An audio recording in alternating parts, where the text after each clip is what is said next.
Meus irmãos e irmãs, que a paz de Jesus se faça presente em nossos corações neste momento tão especial.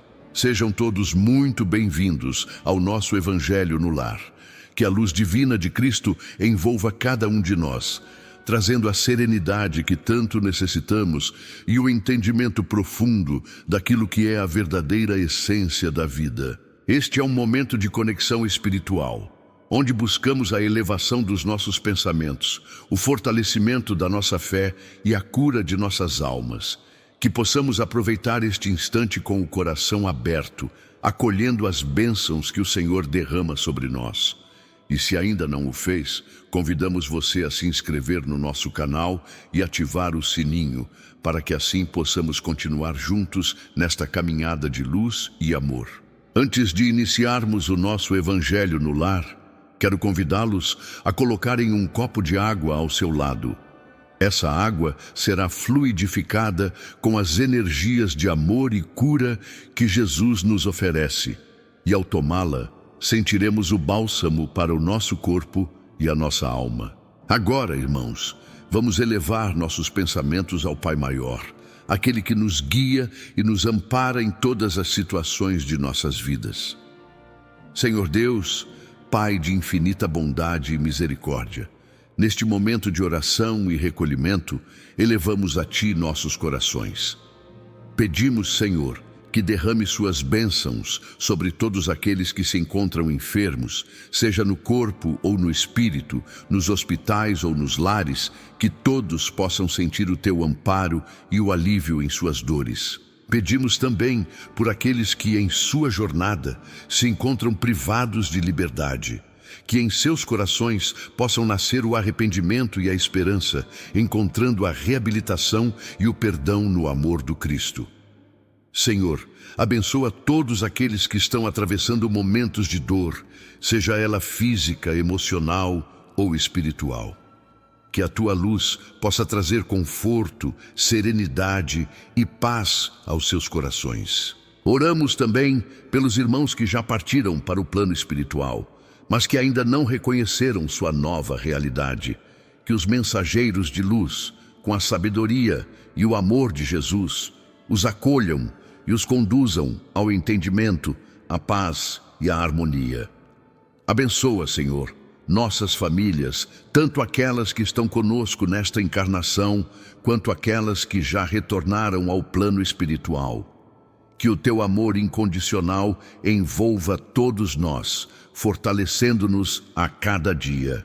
E para que possamos, com humildade e fé, seguir o caminho que nos foi ensinado por Jesus, vamos juntos, neste momento, fazer a prece que Ele nos ensinou, dizendo: Pai nosso que estais nos céus, santificado seja o vosso nome. Venha a nós o vosso reino. Seja feita a vossa vontade, assim na terra como no céu. O pão nosso de cada dia nos dai hoje. Perdoai as nossas ofensas, assim como nós perdoamos a quem nos tem ofendido. E não nos deixeis cair em tentação, mas livrai-nos do mal. Assim seja. Neste momento de paz, continuaremos o nosso estudo do Evangelho segundo o Espiritismo, no capítulo 4, intitulado Ninguém pode ver o reino de Deus se não nascer de novo. Que possamos refletir sobre essas palavras de Jesus, buscando em nosso coração a transformação necessária para vivermos segundo a sua vontade. Jesus, tendo vindo aos arredores da cidade Cesareia de Filipe, interrogou assim seus discípulos: O que os homens dizem com relação ao Filho do Homem? Quem eles dizem que eu sou? Eles lhe responderam: Dizem uns que és João Batista, outros que és Elias, outros Jeremias ou algum dos profetas. Perguntou-lhes Jesus: E vocês dizem que eu sou quem? Simão Pedro, tomando a palavra, respondeu: Tu és o Cristo, o Filho do Deus vivo. Replicou-lhe Jesus: Bem-aventurado és tu, Simão, filho de Jonas, porque não foram a carne nem o sangue que isso te revelaram, mas meu Pai, que está nos céus. Mateus capítulo 16, versículos 13 a 17 e Marcos capítulo 8, versículos 27 a 30. Nesse ínterim, Herodes, o governador, havia ouvido falar de tudo o que Jesus fazia e seu espírito se achava em perturbação. Porque uns diziam que João Batista havia ressuscitado dentre os mortos, outros que aparecera Elias, e outros que um dos antigos profetas havia ressuscitado. Disse então Herodes: mandei cortar a cabeça a João Batista. Quem é então esse de quem ouço dizer tão grandes coisas?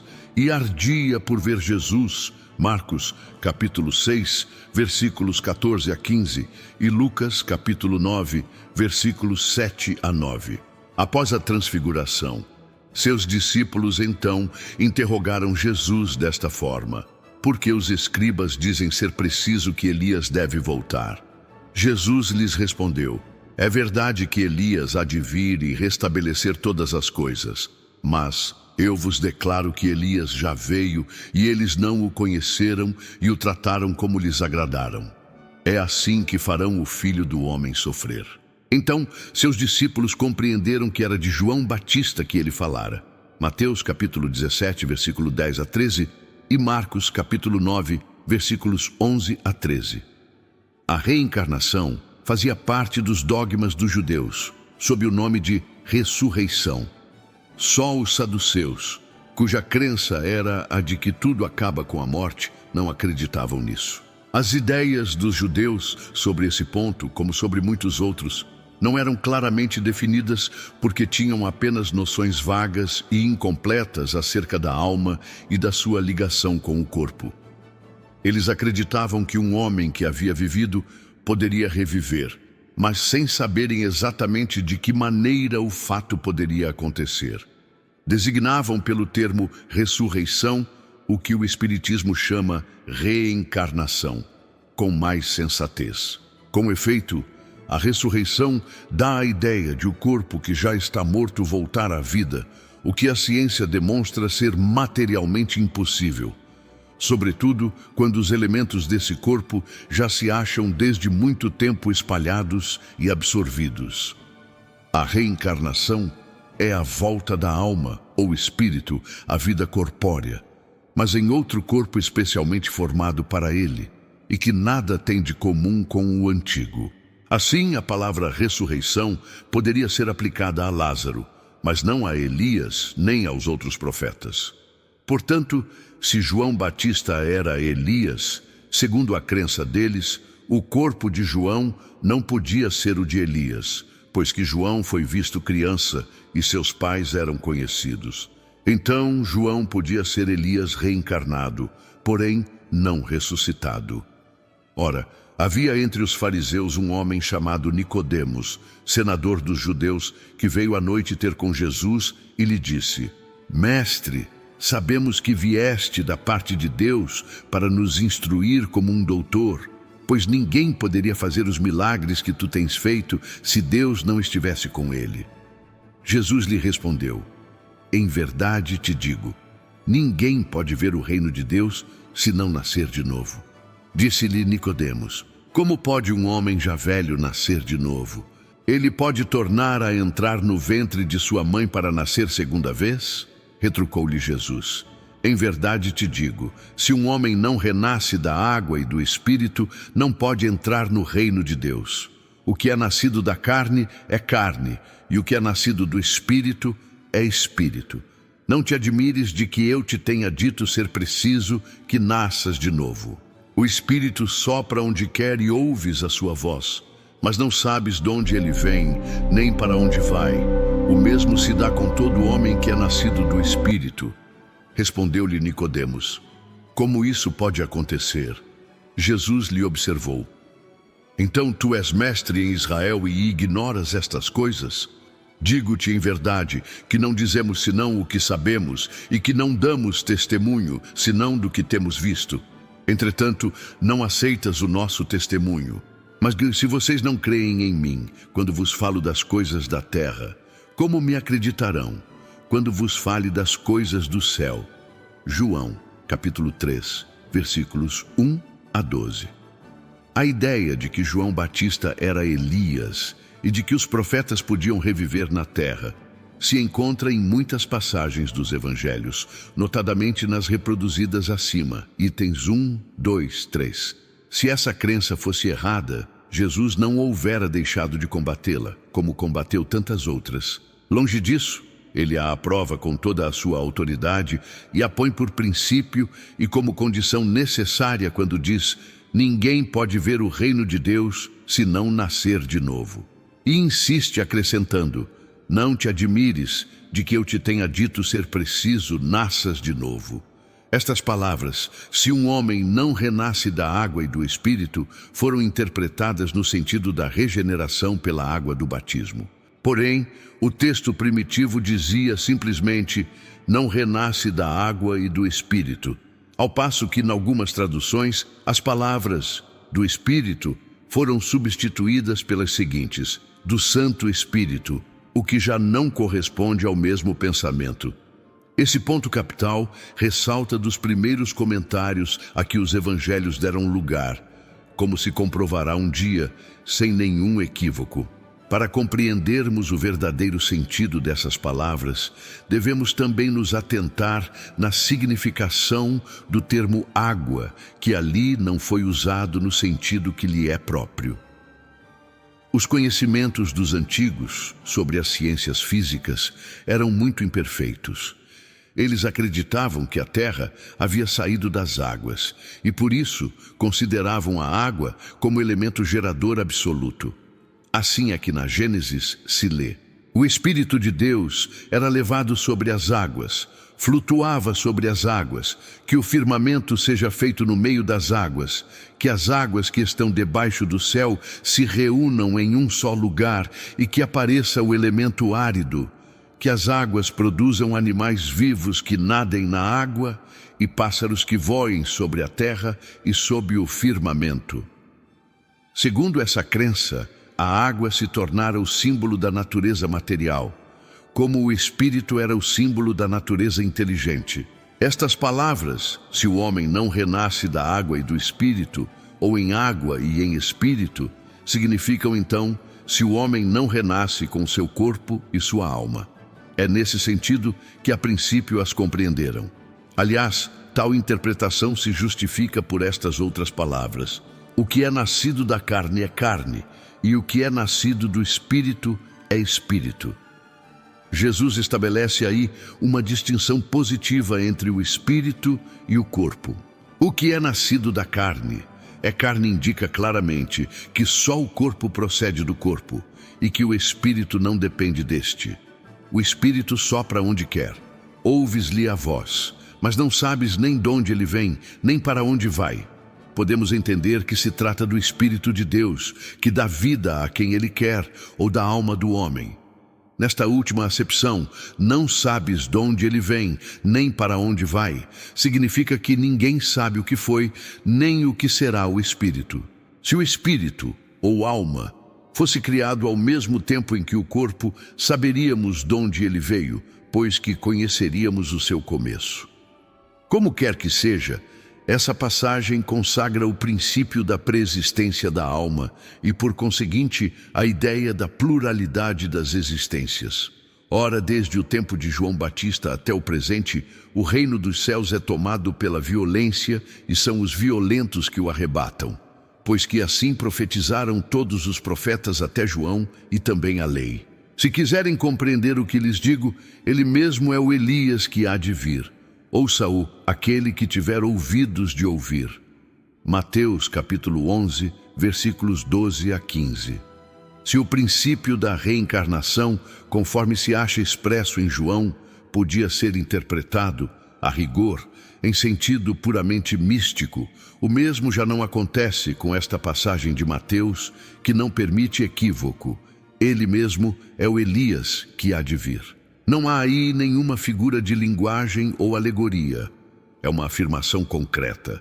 Desde o tempo de João Batista até o presente, o reino dos céus é tomado pela violência.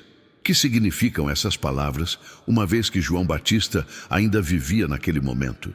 Jesus as explica dizendo: se quiserem compreender o que digo, ele mesmo é o Elias que há de vir. Ora, João, sendo o próprio Elias, Jesus menciona a época em que João vivia com o nome de Elias. Até ao presente, o reino dos céus é tomado pela violência. Outra referência à violência da lei mosaica, que ordenava o extermínio dos infiéis, para que os demais ganhassem a terra prometida, paraíso dos hebreus. Ao passo que, segundo a nova lei, o céu se ganha pela caridade e pela brandura. E acrescentou: ouça aquele que tiver ouvidos de ouvir. Essas palavras, que Jesus tanto repetiu, dizem claramente que nem todos estavam em condições de compreender certas verdades. Aqueles do seu povo a quem a morte foi dada, viverão de novo. Aqueles que estavam mortos em meio a mim, ressuscitarão. Despertem do seu sono e entoem louvores a Deus, vocês que habitam no pó. Porque o orvalho que cai sobre vocês é um orvalho de luz, e porque arruinarão a terra e o reino dos gigantes. Isaías, capítulo 26, versículo 19. É também muito explícita esta passagem de Isaías. Aqueles do seu povo, a quem a morte foi dada, viverão de novo. Se o profeta quis falar da vida espiritual, se tinha pretendido dizer que aqueles que tinham sido executados não estavam mortos em espírito, teria dito ainda vivem e não viverão de novo. No sentido espiritual, essas palavras seriam um contrassenso, pois que implicariam uma interrupção na vida da alma. No sentido de regeneração moral, seriam a negação das penas eternas, pois que estabelecem em princípio que todos os que estão mortos reviverão. Mas quando o homem tiver morrido uma vez, quando seu corpo foi consumido, separado de seu espírito, que é feito dele? Tendo morrido uma vez, o homem poderia reviver de novo? Nesta guerra em que me acho todos os dias da minha vida, espero que chegue a minha mutação. Quando o homem morre, perde toda a sua força, expira. Depois, onde está ele? Se o homem morre, viverá de novo? Esperarei todos os dias de meu combate, até que venha alguma mutação. Quando o homem está morto, vive sempre. Acabando os dias da minha existência terrestre, esperarei, pois a ela voltarei de novo. Nessas três versões, o princípio da pluralidade das existências se acha claramente expresso. Ninguém poderá supor que Jó quis falar da regeneração pela água do batismo, que ele de certo não conhecia. Tendo o homem morrido uma vez, poderia reviver de novo? A ideia de morrer uma vez e de reviver implica a de morrer e reviver muitas vezes. A versão da igreja grega ainda é mais explícita, se é que isso é possível. Acabando os dias da minha existência terrena, esperarei, pois a ela voltarei. Ou voltarei à existência terrestre. Isso é tão claro como se alguém dissesse: saio de minha casa, mas a ela tornarei. Nesta guerra em que me encontro todos os dias de minha vida, espero que se dê a minha mutação. Evidentemente, Jó pretendeu referir-se à luta que sustentava contra as misérias da vida. Ele espera a sua mutação, isto é, resigna-se. Na versão grega, esperarei parece aplicar-se preferentemente a uma nova existência. Quando a minha existência estiver acabada, esperarei, pois a ela voltarei. Jó como que se coloca no intervalo após a morte, que separa uma existência de outra e diz que lá aguardará o momento de voltar. Não há mais como duvidar de que, sob o nome de ressurreição, o princípio da reencarnação era um conceito de uma das crenças fundamentais dos judeus, conceito esse que Jesus e os profetas confirmaram de modo formal. Donde se segue que negar a reencarnação é negar as palavras do Cristo. Um dia, porém, quando suas palavras forem meditadas sem ideias preconcebidas, elas serão reconhecidas e autorizadas quanto a esse ponto, bem como em relação a muitos outros. A essa autoridade do ponto de vista religioso se acrescenta a das provas que resultam da observação dos fatos do ponto de vista filosófico. Quando se trata de buscar dos efeitos às causas, a reencarnação surge como de necessidade absoluta, como condição essencial à humanidade. Numa palavra, como lei da natureza. Pelos seus resultados, ela se evidencia de modo, por assim dizer, material, da mesma forma que o motor oculto se revela pelo movimento. Só ela pode dizer ao homem de onde ele vem, para onde vai, por que está na terra, e justificar todas as irregularidades e todas as aparentes injustiças que a vida apresenta. Sem o princípio da preexistência da alma e da pluralidade das existências, as máximas do Evangelho são incompreensíveis em sua maioria, razão porque têm dado lugar a interpretações tão contraditórias. Está nesse princípio a chave que lhes restituirá o sentido verdadeiro. Os laços de família não sofrem destruição alguma com a reencarnação, como certas pessoas pensam. Ao contrário, tornam-se mais fortalecidos e apertados. O princípio oposto, sim, os destrói. No espaço, os espíritos formam grupos ou famílias entrelaçados pela afeição, pela simpatia e pela semelhança das inclinações. Felizes por se encontrarem juntos, esses espíritos se buscam uns aos outros. A encarnação os separa apenas momentaneamente, pois ao regressarem à erraticidade, novamente se reúnem como amigos que voltam de uma viagem. Muitas vezes, até uns seguem a outros na encarnação, vindo aqui reunir-se numa mesma família ou num mesmo círculo, a fim de trabalharem juntos pelo seu mútuo adiantamento.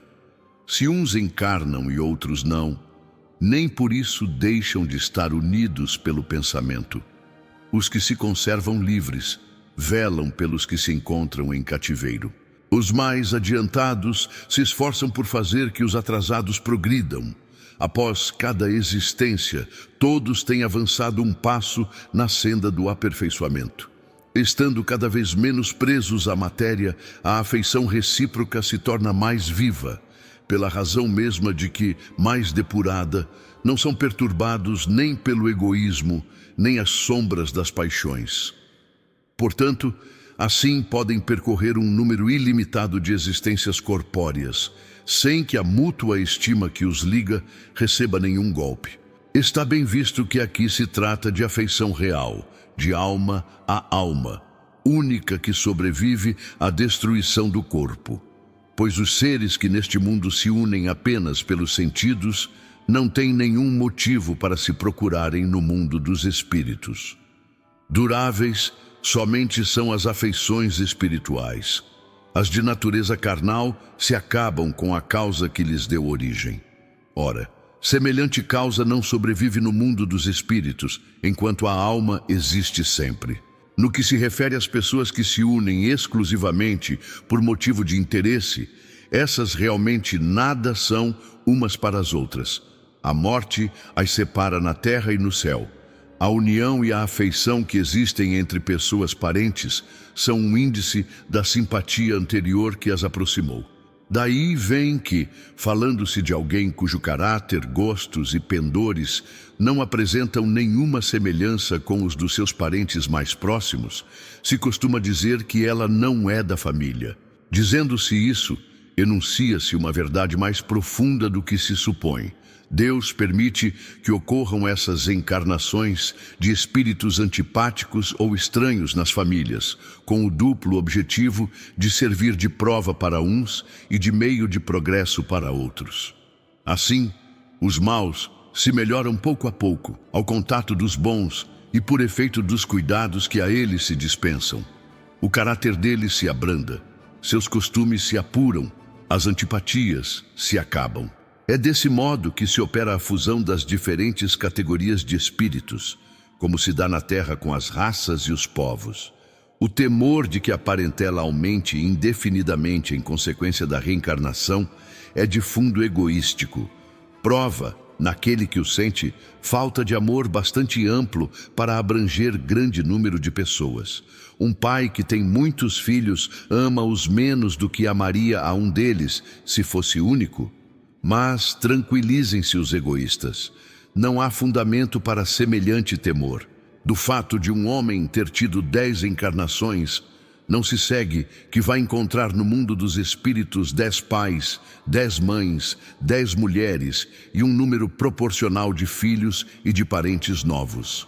Lá encontrará sempre os que foram objeto da sua afeição, os quais se terão ligado a eles na terra, a títulos diversos e talvez sob o mesmo título. Vejamos agora as consequências da doutrina anti-reencarnacionista. Ela necessariamente anula a preexistência da alma. Sendo estas criadas ao mesmo tempo em que os corpos, nenhum laço anterior há entre elas, que nesse caso serão completamente estranhas umas às outras. O pai é estranho a seu filho. A filiação das famílias fica assim reduzida somente à filiação corporal, sem qualquer laço espiritual. Não há então motivo algum para quem quer que seja glorificar-se de haver tido por antepassados tais ou tais personagens ilustres. Com a reencarnação, ascendentes e descendentes podem já terem se conhecido, vivido juntos, amado, e podem reunir-se mais tarde, a fim de apertarem entre si os laços de simpatia. Isso quanto ao passado. Quanto ao futuro, segundo um dos dogmas fundamentais que decorrem da não reencarnação, a sorte das almas se acha irrevogavelmente determinada após uma só existência. A fixação definitiva da sorte resulta na interrupção de todo o progresso, pois desde que haja qualquer progresso, já não há sorte definitiva. Conforme tenham vivido bem ou mal, elas vão imediatamente para a mansão dos bem-aventurados, ou para o inferno eterno. Ficam assim, imediatamente e para sempre, separadas e sem esperança de tornarem a se juntar, de forma que pais, mães e filhos, maridos e mulheres, irmãos, irmãs e amigos jamais podem estar certos de se verem novamente. É a ruptura absoluta dos laços de família. Com a reencarnação e progresso a que dá lugar, todos os que se amaram tornam a se encontrar na terra e no espaço e juntos gravitam para Deus. Se alguns fraquejam no caminho, esses retardam o seu adiantamento e a sua felicidade. Mas não há para eles perda de toda a esperança. Ajudados, encorajados e amparados pelos que os amam, um dia sairão do lodaçal em que se enterraram. Com a reencarnação, finalmente, a perpétua solidariedade entre os encarnados e os desencarnados, e daí, estreitamento dos laços de afeição. Em resumo, 4 alternativas se apresentam ao homem, quanto ao seu futuro de além-túmulo. O nada, de acordo com a doutrina materialista. A união ao todo universal, de acordo com a doutrina panteísta. A individualidade, com fixação definitiva da sorte, segundo a doutrina da Igreja. A individualidade com progressão indefinida, conforme a doutrina espírita. Segundo as duas primeiras, os laços de família se rompem por ocasião da morte e não resta nenhuma esperança às almas de se encontrarem futuramente. Com a terceira, há para elas a possibilidade de se tornarem a ver, desde que sigam para a mesma região, que tanto pode ser o inferno como o paraíso. Com a pluralidade das existências, inseparável da progressão gradativa, há a certeza na continuidade das relações entre os que se amaram, e é isso o que constitui a verdadeira família. Instruções dos Espíritos. Quais os limites da encarnação? A bem dizer, a encarnação não tem limites precisamente traçados, se observarmos apenas o envoltório que forma o corpo do espírito, dado que a materialidade desse envoltório diminui à proporção que o espírito se purifica. Em certos mundos mais adiantados do que a Terra, ele já é menos compacto, menos pesado e menos grosseiro, e por isso menos sujeito a tropeços. Em grau mais elevado, é transparente e quase fluídico. Vai desmaterializando-se de grau em grau e acaba por se confundir com o perispírito. Conforme o mundo em que é levado a viver, o espírito reveste o invólucro apropriado à natureza desse mundo. O próprio perispírito passa por seguidas transformações, torna-se cada vez mais etéreo até a purificação completa, que é a condição dos puros espíritos. Os mundos especiais são destinados a espíritos de grande adiantamento, mas estes habitantes não ficam presos a seus mundos, como nos mundos inferiores. O estado de desprendimento em que se encontram lhes permite ir a toda parte onde são chamados a missões que lhes estejam confiadas. Considerando o ponto de vista material, poderemos dizer que a encarnação, tal como se verifica na Terra, de forma grosseira e dolorosa, se limita aos mundos inferiores. Portanto, depende do espírito libertar-se dela mais ou menos rapidamente, trabalhando pela sua purificação. Devemos também considerar que no estado de desencarnado, isto é, no intervalo das existências corporais, a erraticidade, a situação do espírito guarda relação com a natureza do mundo a que o liga o grau do seu adiantamento. Assim, na erraticidade, é ele mais ou menos feliz, livre e esclarecido, conforme está mais ou menos desmaterializado. A reencarnação é um castigo e somente os espíritos culpados estão sujeitos a sofrê-la. A passagem dos espíritos pela vida corporal é necessária para que eles possam cumprir os objetivos que Deus lhes confiou por meio de uma ação material. É necessária para o bem dos homens, visto que a atividade que são obrigados a exercer auxilia o desenvolvimento da sua inteligência. Sendo soberanamente justo, Deus tem de distribuir tudo igualmente por todos os seus filhos. Assim, é que estabeleceu o mesmo ponto de partida para todos, a mesma aptidão, as mesmas obrigações a cumprir e a mesma liberdade de proceder. Qualquer privilégio seria uma preferência, uma injustiça. Mas a encarnação, para todos os espíritos, é apenas um estado transitório. É uma tarefa que Deus lhes impõe quando iniciam a vida como primeira experiência do uso que farão do livre-arbítrio. Os que desempenham essa tarefa com zelo transpõem rapidamente e menos penosamente os primeiros graus da iniciação, e mais cedo gozam do fruto de seus labores. Os que, ao contrário, usam mal da liberdade que Deus lhes permite que retardem a sua marcha, e tal seja a teimosia que demonstrem, podem prolongar indefinidamente a necessidade da reencarnação e é quando se torna um castigo. Nota: uma comparação simples fará que se compreenda melhor essa diferença. O aluno primário só chega aos estudos superiores da ciência depois de haver percorrido a série das classes que o conduzirão até lá. Essas classes, qualquer que seja o trabalho que exijam, são um meio de o estudante alcançar o fim, e não um castigo a eles infligido. Se ele é esforçado, abrevia o caminho, no qual então encontra menos espinhos. Não é o mesmo que acontece àquele a quem a negligência e a preguiça obrigam a repetir certas classes.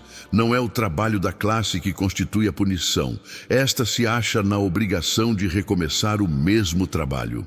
Assim acontece com o homem na terra. Para o espírito do selvagem, que está apenas no início da vida espiritual, a encarnação é um meio de ele desenvolver a sua inteligência. Contudo, para o homem esclarecido, em quem o senso moral se acha largamente desenvolvido e que é obrigado a percorrer de novo as etapas de uma vida corpórea cheia de angústias, quando já poderia ter chegado ao fim, é um castigo, pela necessidade em que se vê de prolongar sua permanência em mundos inferiores e desgraçados. Ao contrário, aquele que trabalha ativamente pelo seu progresso moral, além de abreviar o tempo da encarnação material, pode também transpor de uma só vez os degraus intermédios que o separam dos mundos superiores. Os espíritos não poderiam encarnar uma única vez em determinado globo e preencher em esferas diferentes suas diferentes existências. Isso só seria admissível se todos os homens na Terra estivessem exatamente no mesmo nível intelectual e moral. As diferenças que há entre eles, desde o selvagem ao homem civilizado, mostram quais os degraus que têm de subir. Aliás, a encarnação precisa ter um objetivo útil. Ora, qual seria o motivo das encarnações passageiras das crianças que morrem com pouca idade? Teriam sofrido sem proveito para si, nem para outros. Deus não faz nada inútil, pois suas leis todas são soberanamente sábias. Pela reencarnação no mesmo globo, ele quis que os mesmos espíritos, pondo-se novamente em contato, tivessem oportunidade de reparar seus danos recíprocos. Além disso, por meio das suas relações anteriores, Deus quis estabelecer sobre base espiritual os laços de família e apoiar numa lei natural os princípios da solidariedade, da fraternidade e da igualdade. Meus irmãos, que a paz do Cristo nos envolva neste momento de reflexão deste capítulo 4 do Evangelho segundo o Espiritismo. Observa-se que este capítulo, intitulado "Ninguém pode ver o reino de Deus se não nascer de novo", apresenta um dos fundamentos essenciais da doutrina espírita, a reencarnação.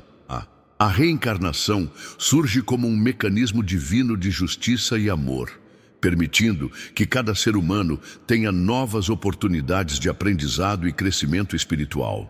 Além disso, o capítulo enfatiza que ninguém está condenado eternamente e que todos os espíritos são chamados ao progresso. Cada nova existência é uma oportunidade de superar erros, desenvolver virtudes e aproximar-se da perfeição moral. Esse entendimento traz conforto e esperança, pois revela que Deus, em sua infinita misericórdia, concede a todos as chances necessárias para evoluir. Dessa forma, a reflexão sobre esse ensinamento nos leva a compreender a importância do esforço pessoal no aprimoramento moral. A cada reencarnação, somos convidados a crescer no amor, na caridade e na fraternidade, tornando-nos seres mais preparados para viver em harmonia com as leis divinas. Portanto, o capítulo 4 nos convida a uma profunda reflexão sobre nosso papel na jornada espiritual. Devemos abraçar cada experiência como uma lição valiosa, buscar a melhoria contínua e confiar que, pela reencarnação, Deus nos oferece a oportunidade de alcançar a verdadeira felicidade e a paz interior. Agora, elevemos nossos pensamentos ao alto e façamos uma prece. Senhor da vida, Pai de infinita bondade, agradecemos-te pela bênção da reencarnação, por cada oportunidade de recomeço, por cada lição que nos permite crescer espiritualmente. Que possamos compreender os desafios da vida como instrumentos de evolução e jamais desanimarmos diante das provas, pois sabemos que são portas que nos conduzem ao teu reino de amor e paz. Ampara-nos nas nossas fraquezas, fortalece-nos na fé e ilumina nosso coração para que saibamos amar sem distinção, perdoar sem reservas e servir com alegria. Que o teu amor nos envolva, que a tua luz nos guie e que possamos um dia alcançar a plenitude do Espírito, na certeza de que caminhamos para ti, ó Pai, sempre amparados pelo teu amor e pela sabedoria do Cristo. Assim seja.